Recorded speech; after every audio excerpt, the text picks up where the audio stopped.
This is Deja James from Partnership for the Public Good, or PPG, working with over 300 community organizations to build a better Buffalo.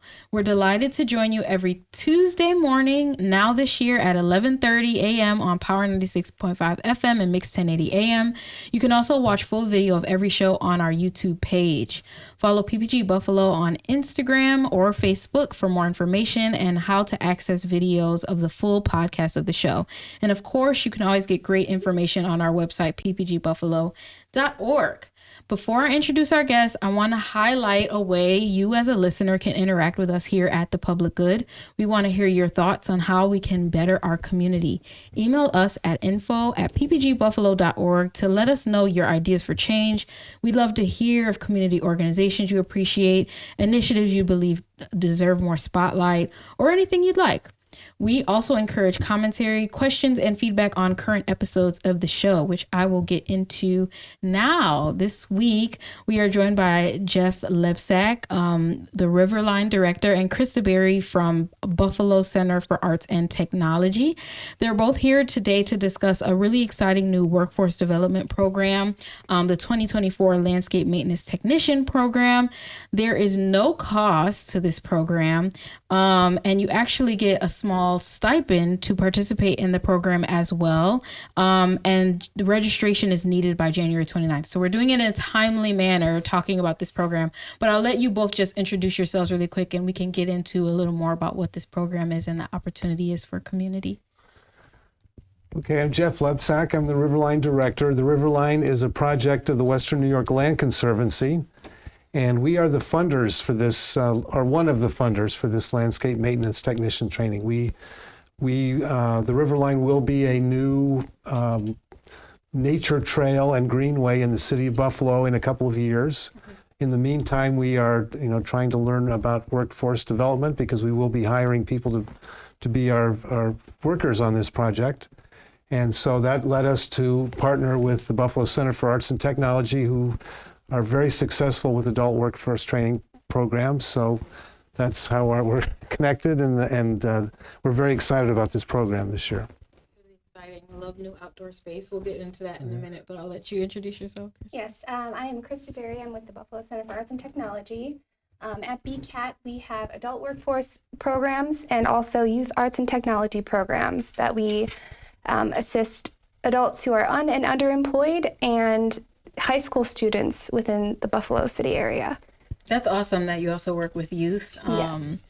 They are the future workforce. They are the future. That is right. I love that. I always I've had so many youth initiatives on the show because sometimes they're like a little bit of a forgotten population nowadays, or at least pushed to the side. Yeah. But anyway, we can get into that also a little later too. But specifically this program, the Riverline Project, I would like to just know a little bit more about it in general. What is the Riverline and what will it be? Okay, that's there's a lot there. Okay. But the Riverline is it's part of a nationwide trend or a nationwide movement to reuse old infrastructure. Mm-hmm. So all of our cities have those abandoned rail lines, yep. Those places where there might have been a factory or a port area or something like that, or places underneath highways, utility corridors. Yeah. These are all places where they were put in cities, and oftentimes, almost always, through the least resourced communities. Yeah. They were put through the places where nobody could really fight back against them. Yeah. And so this movement has a real emphasis on equity of trying to take this old infrastructure and make it a positive resource for those communities. And so the Riverline is the old DL&W Railroad from Canal Side to the Buffalo River. It's 1.5 miles long. It's 40 acres of land. It's owned by the NFTA. So we're partnering with the NFTA to do this. And with this network that we have across the country of similar projects, we're getting all kinds of advice from other people who've already done their projects, or we're sharing stories of our challenges as we go through them. And, workforce is one of the things that was identified as, something to keep in mind as you build this, because you're going to need a specialized type of worker, because these aren't just parks, it's a public space. Yeah. So we'll have gateway plazas, we'll have nature walks with native plants, we'll have play gardens, we'll have overlooks of the river and the city. So there'll be a lot of, it's going to be a great asset to the city when we get it built. That's awesome. And so that's the Riverline. Yeah, no, that's amazing. I love your particular initiative's emphasis on under-resourced communities and equity. I think a project the only thing I know that's similar is the High Line, like in New York City, even though that's not an under-resourced area whatsoever. But similar premise, right? That those old abandoned tracks owned, by the city metro, exactly. And then they revitalized it. And I actually went and visited over the summer, and it was amazing to be on those tracks. And they actually had some plaques saying what used to be there, a little history lesson while you're on the way. And they also had native plants that used to be on the island of Manhattan that now, of course, no longer exist because of the buildings. Yeah. But yeah. Well, so you got it exactly. So the High Line was, the idea was in early 2000s. It was probably built by 2010. The first segments were probably built. Mm-hmm. And actually that part of the west side of Manhattan really still wasn't developed. Okay. But then it, and it is Manhattan, so right. But they saw that what they saw how that project changed the community and brought in all these outside investors and things, and so they started the High Line Network. Yeah. And that's where they said, we're going to help these other projects be more, have more value for the communities rather than just other people coming in. So the people that live there bring the value to them. So, right. So the Riverline, we have something called our Equitable Development Framework. Yeah. And, we're trying to do things like, empower the local the local residents through things like governance, through economic opportunities, through health and wellness, through relearning of, appreciating the arts and culture of the communities. Right. So a lot of things we can do with them. Will you have instances of public art on the Riverline too? I'm wondering about that piece of it. Well, we actually did a great piece of public art with BCAT this year. Oh, that's awesome. With their youth program. We had our youth arts program, our mural club. We painted a mural. It's on 44 Moore Street. If you drive past, you'll be able to see it. Great. But it's gorgeous. It's very community centered, and it's just amazing. It's for the kid. It was for the kids. They got stipends for doing the project themselves through the Riverline, and it excellent work. Yeah. That's awesome. I want to ask a little bit more on how kind of youth can get involved in BCAT in general, and also adults too, because you do a lot of different workforce training programs. And so just quickly, if you could run down things that are coming up soon, things that happen this summer. I don't know if there's a certain schedule, but just so people can know how they can plug in. Yes. So 2024 programming is actually going to kick off on January 16th. Mm-hmm. We'll have all of our allied health programs starting. So our allied health programs are phlebotomy, farm tech, medical coding, and medical billing and insurance. And all of those will begin on January 16th. And then we also have an IT side of things. So for our IT programs, we have 3 different programs. One of them is IT fundamentals, IT security, and IT help desk technician. Those are great, really sustainable jobs. That's awesome. And things that people, I think, don't think about. I sat in on one of your pharmacy tech classes. I don't remember. I did. I was there at BCAT. And I just thought it was so interesting. And I just talked to at the time, there was this class of young women there.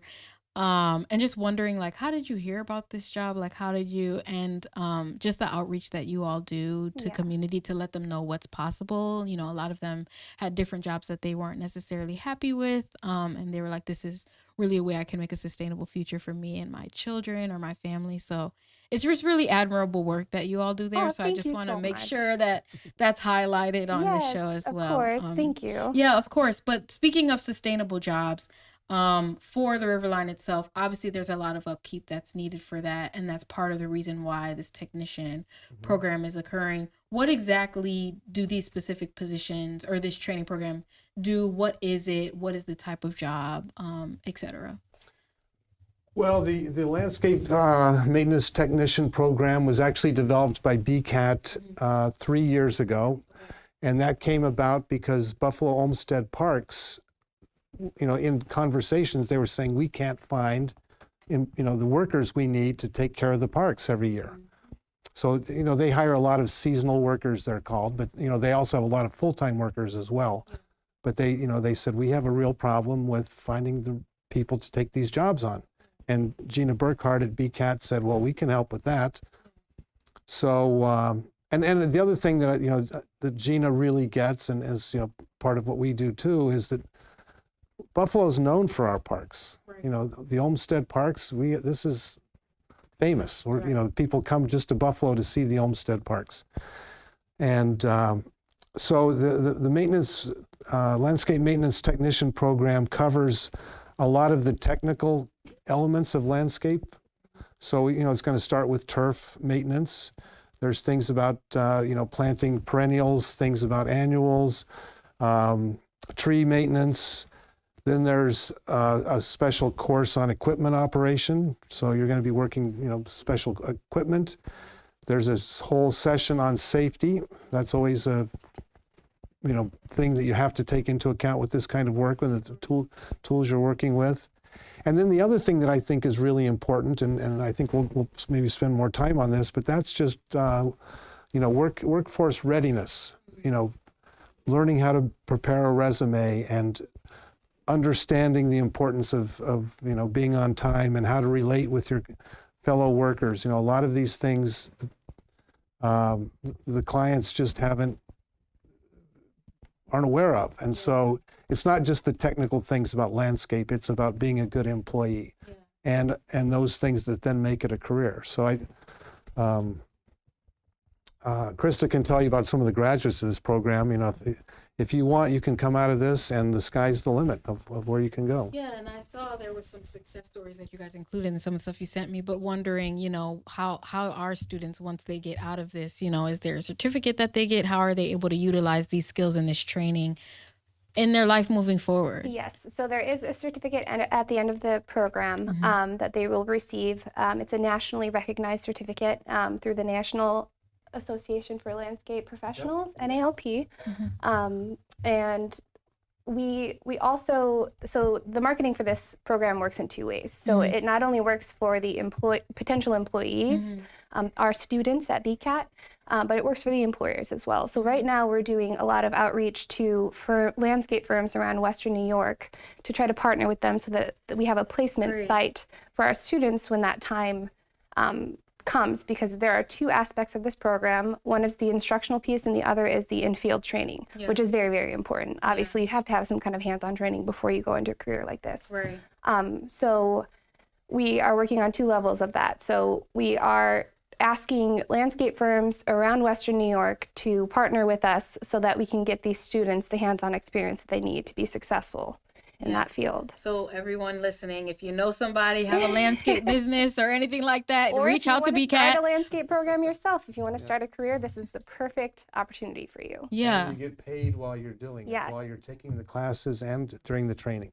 Yeah, and this training in particular, we're talking about the landscape technician. It says that you're getting up to $1,500 for the training. And how long is the training period? What does that look like? So it's going to be about 6 weeks. Okay. So the instructional piece will take about 4 weeks. Okay. And the in-field training, we are looking to partner with firms to accept accept 30 hours. Okay.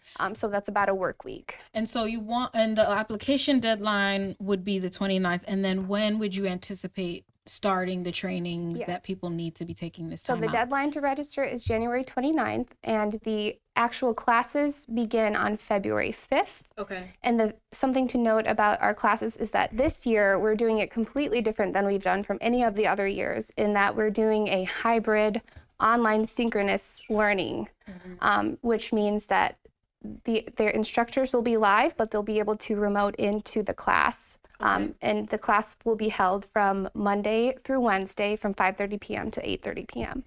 with a live instructor. So feasibly, somehow, some people could possibly work and still attend these classes as well. You're making it accessible in that way. What we strive for is that we're not interrupting anybody's, 9 to 5. That's great. And they're able to make that commitment between the 5:30 to 8:30. And they still can get the extra stipend as well. Yes. That's amazing. That's just such a great opportunity. It's like when you guys talk about inclusivity, you're really just considering all of the different factors that are necessary to do this type of work.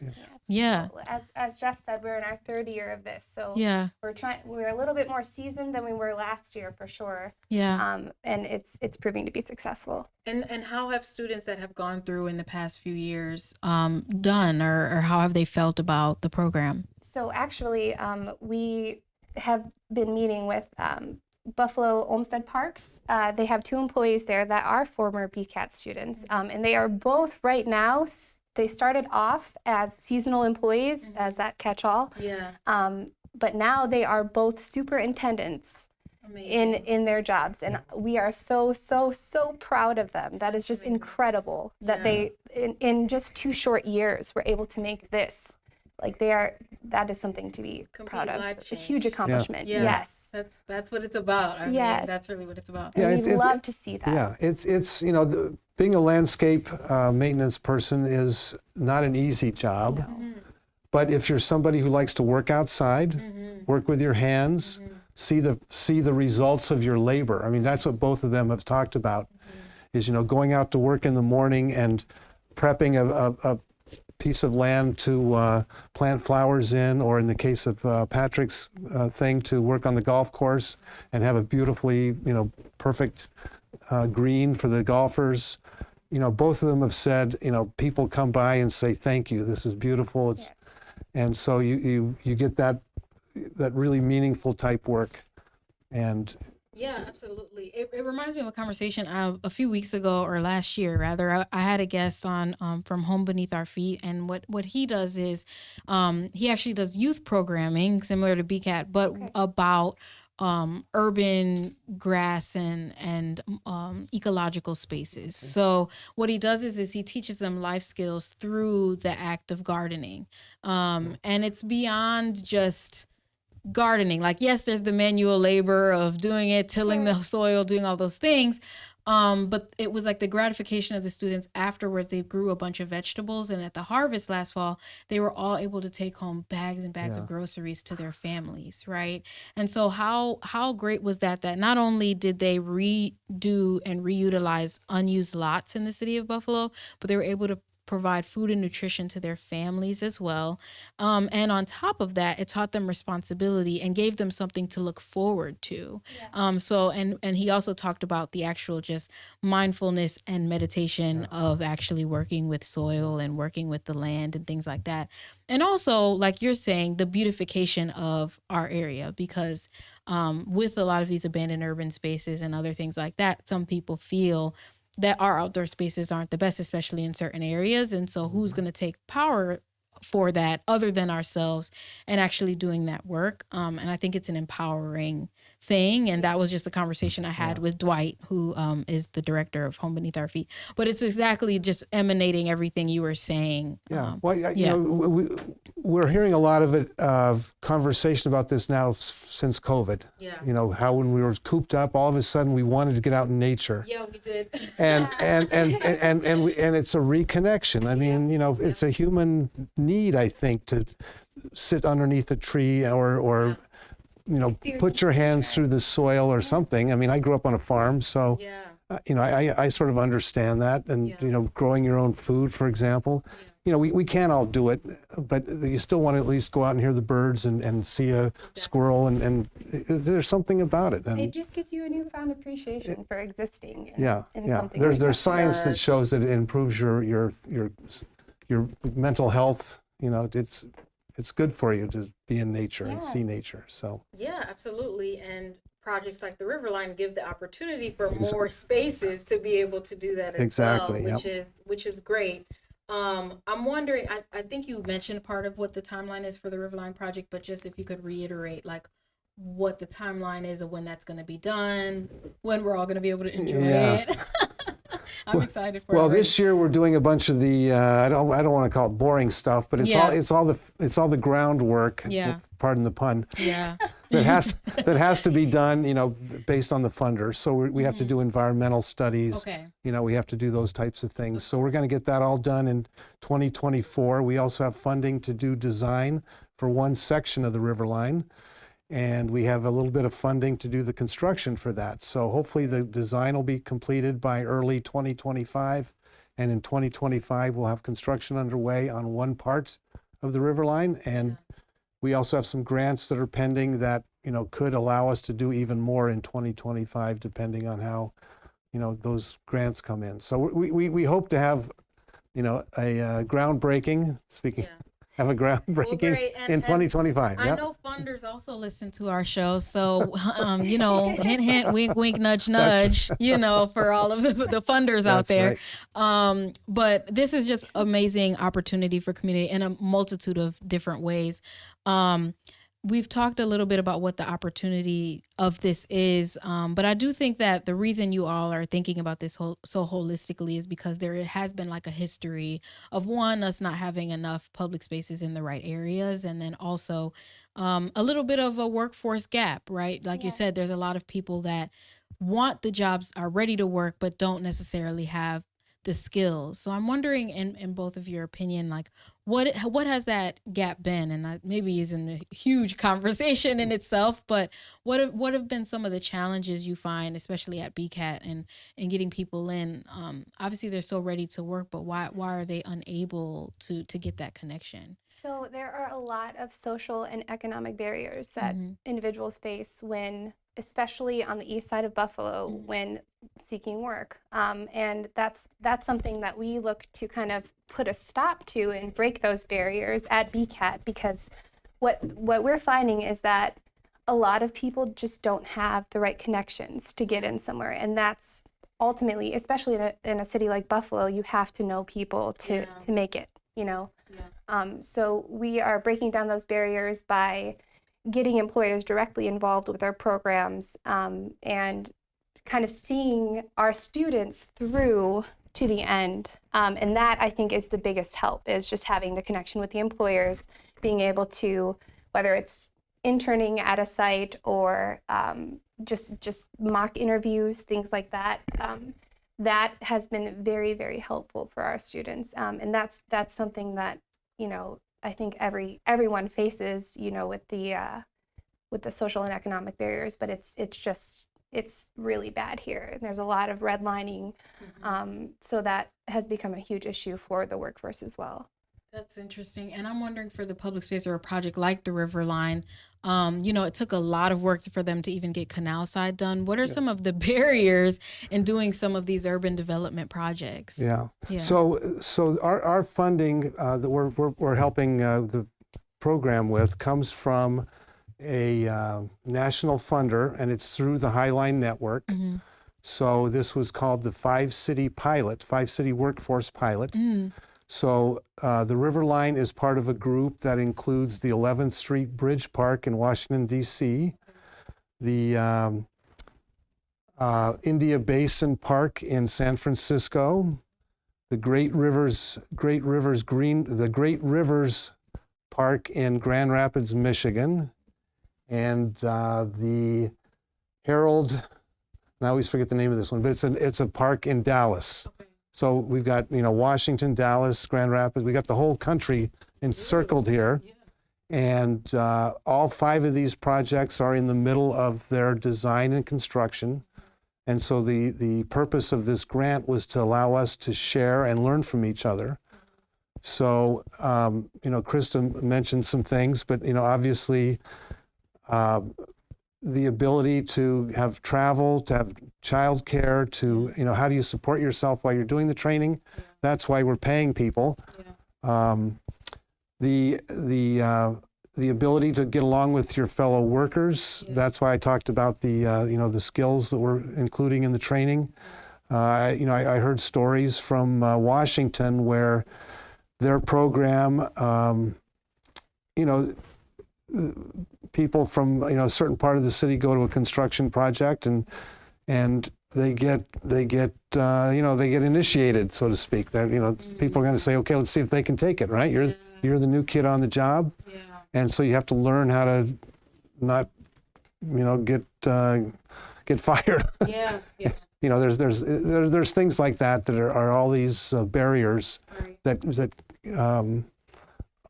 keep people from being successful, and so we're all sharing those, and to hear these stories about some of the graduates and the success stories, it's really heartwarming. Every year the Arts and Technologies has their graduation, and it's just amazing to see these adults get their diplomas and know that they have a career coming up. So the program's open to 25 people. I wish we could do more, but that's what we have funding for right now, and seats are limited. That's right. So apply. Get in there. Get in there. January 29th. That's right. But to Jeff's point, I think that the workforce readiness aspect of our programming really does speak for itself. Some of the students that we have coming in don't have a resume, have never had a resume, and we help them build that. And we help them learn how to navigate through conversations that you don't come across in your everyday life. Right. You want to appear to be professional, and that's such an important soft skill to learn to just know how to read the room, know what to say, when to say it. So we're kind of guiding them and supporting them in this new journey in their lives to change the entire trajectory of their careers, and anything that we can do to help, whether it is resume writing or giving you a stipend for attending our program, we're going to try to find the funding, the person to contact, whatever it is, whatever it takes to help you get to where you want to be in your life. And what you're all doing really is about long-term impact. Yes. And so it takes a lot to get it up and running, and I just commend you both for the work that you're doing and the commitment that you have, especially of making it equitable in a real tangible way. Yes. It's just very admirable. So I really thank you both for joining me. We're already at the end of the show. It always goes by so quick. It does. I could talk to you forever. But I just appreciate you both so much. This is such a wonderful conversation, and it comes from something as simple as workforce development. But I think a lot of people talk about that and don't really understand why are we doing this. Yes. And so that's really what I wanted for the audience to get from this conversation. I think we were able to scratch the surface on that. So I thank you both, Jeff and Krista, for being here. Thank you so much. This is Deja James with Partnership for the Public Good, or PPG, uniting over 340 organizations working to build a better Buffalo. What are your thoughts on employment opportunities in Buffalo and in Western New York? Email us at info@ppgbuffalo.org.